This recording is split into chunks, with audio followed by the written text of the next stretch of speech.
Excavations at Haldensleben in the German state of Saxony-Anhalt provide important information about a lost settlement.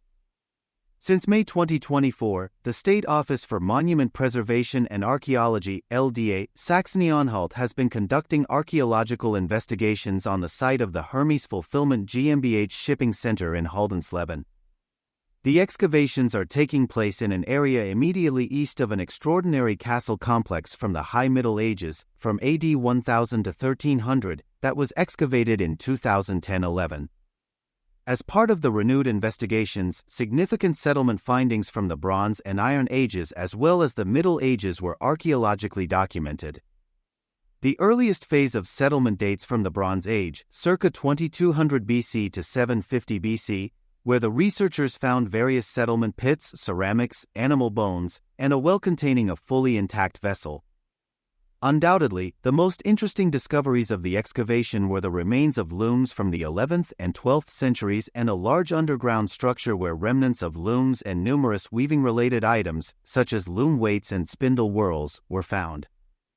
The excavation site is located on a flat sand/gravel terrace that juts out into the lowlands.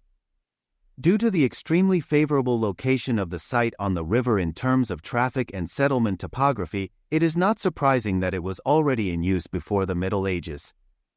Numerous findings suggest intensive settlement during the Bronze Age, around 2200 BC to 750 BC.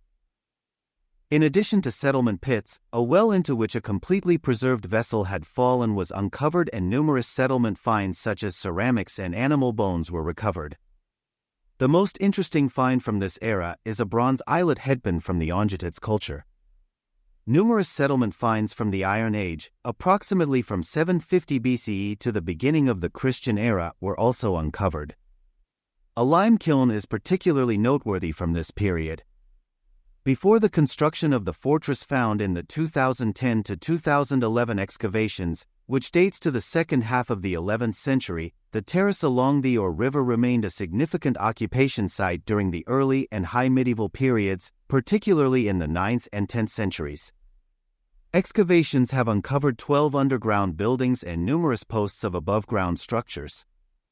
This evidence suggests that the land was inhabited by a well-organized and active community long before the fortress was constructed.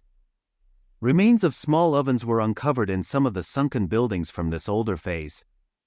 To the north and northwest, the settlement was bordered by the to the southwest and south by a wide ditch, which probably served primarily to drain groundwater.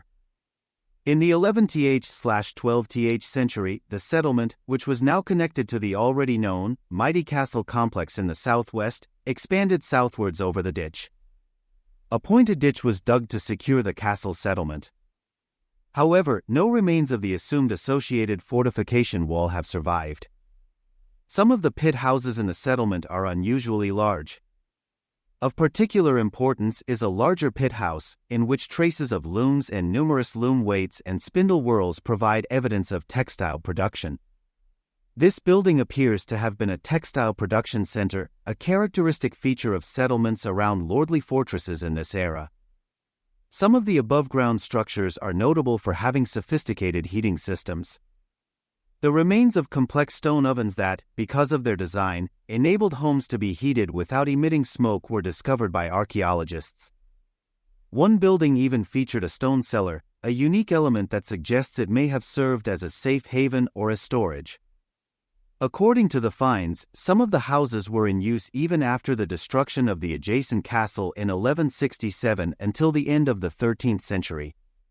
This also applies to three very different wells or water extraction points in the southern part of the excavation area, which is characterized by straight water coming to the surface. A pentagonal wooden structure is unusual, in which a round wickerwork installation was located, separated by a stone packing. The inner construction probably served to purify water. Another well consisted of a wooden barrel used for secondary purposes. Among the finds, in addition to characteristic spherical pots made of ceramic, iron knives, bronze fittings, an ornate bone comb, and bronze awls and needles deserve mention.